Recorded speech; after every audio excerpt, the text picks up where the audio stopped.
A good way to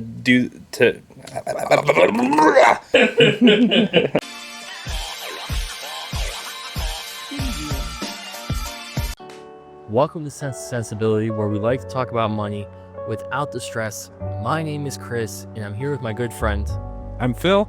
So in today's episode, we're going to be demystifying credit scores. Whether you're looking to qualify for a loan, better interest rates, or just trying to improve your financial health, boosting your credit score is key. And the best part, it's easier than you might think. Let's dive into 5 quick wins that can help you raise your score in just a few short months. So first and foremost, first thing, check your credit report, right? Your credit score is based on your credit report. So errors on your credit report could be dragging down your score. So start by checking your credit report for mistakes and incorrect balances, because things like this do happen, especially if there's accounts that somehow maybe aren't yours or missed payments that you actually made. Make sure that you get those removed. And actually, a good example of this is I once found on my own credit report an account that wasn't even mine. It was someone that had this relatively similar name or last name as me. So I ended up going through the process of getting it disputed and had my credit score jump up about 30 points, which is pretty substantial because, you know, you could be on the cusp of having a fair credit score or a good credit score. So that amount of points could make or break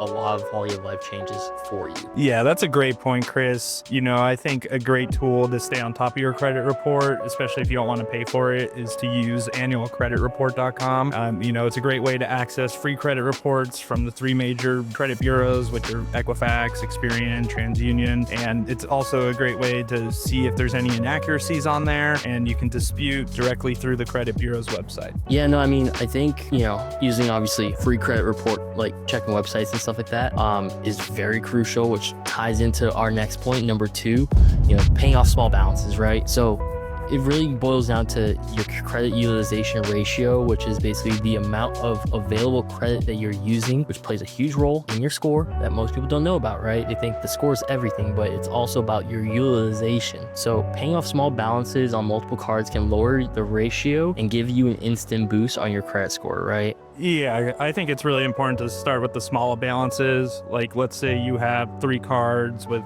a balance of, let's say, $50, $75, and $100 respectively, and paying them off not only reduces your utilization, but also simplifies your finances. So you want to start small and then work towards the bigger amounts. And, you know, I'd also aim to keep your credit utilization down. Most people want to aim for lower than 30%, but the lower the better. And if your credit limit is, let's say, $10,000, try to keep the balance is under $3,000, so you're not using up all your credit, because the higher your utilization, the worse it's going to look on your report. Yeah, no, I mean, I completely agree with the 30%. I think, again, like you said, you know, overspending, you know, all these different things, like, it's like, yes, you have access to the money, but that doesn't mean you have to use it, right? It's not just there to be spent. Be smart with it, right? Which then ties into our next point, number 3, asking for credit limit increases, right? So another way to lower your utilization that people don't know about usually is to increase your credit limit, right? So it's a simple phone call to your credit card company or even apply online. It often takes a few minutes, right? So a good example of this would be, like, let's say your credit limit is $5,000. You owe $1,500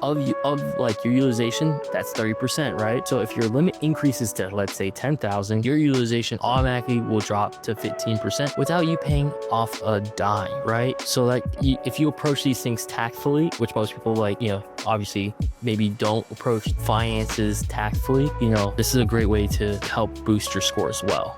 Yeah, Chris, and I'd only ask for a credit limit increase if you're confident you won't use the extra credit to overspend. You know, a lot of people will ask for a credit limit increase and then they think they have free money, which just isn't the case. So you want to use it as a tool and not an excuse to splurge. Yeah, no, I mean, I'm glad you agree. I would hope that most people agree. You know, it's not an excuse to splurge if you do get those credit or lines of credit increases and stuff, right?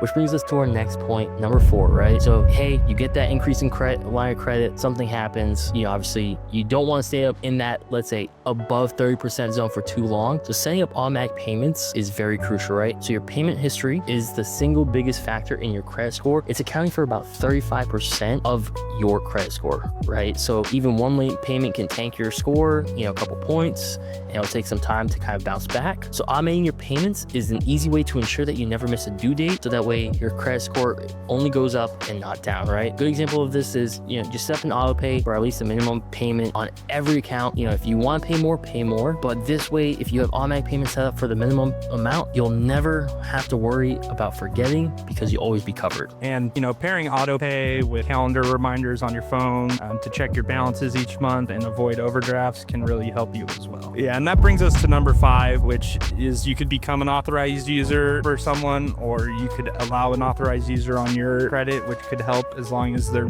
responsible. So if you're struggling to build credit, you can become an authorized user on someone else's account, and that can also give you a boost as long as they're being responsible, of course. But you don't have to use the account. Their positive history will reflect on your credit report as well, which is going to help you. Yeah, I think the whole idea of adding or being an authorized user on someone else's account, I know for me growing up, my mom had done that where she had me at when I was younger as an authorized user on her account. She would then, use the credit card, do her thing, obviously just responsibly, which then by the time I was old enough to apply for credit cards and things of that nature, so on and so forth, I had a decent credit score that I was able to kind of leverage and have a better start with, let's say, my financial health.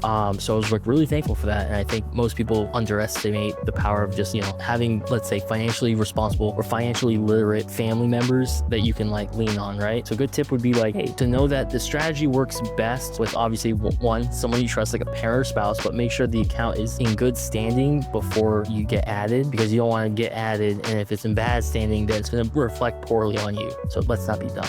So go ahead and drop it in the comments. Have you tried any of these strategies to help boost your credit score? What's worked best for you? I'd love to hear your stories. Let us know. Just remember, boosting your credit score doesn't have to be that long, drawn out process.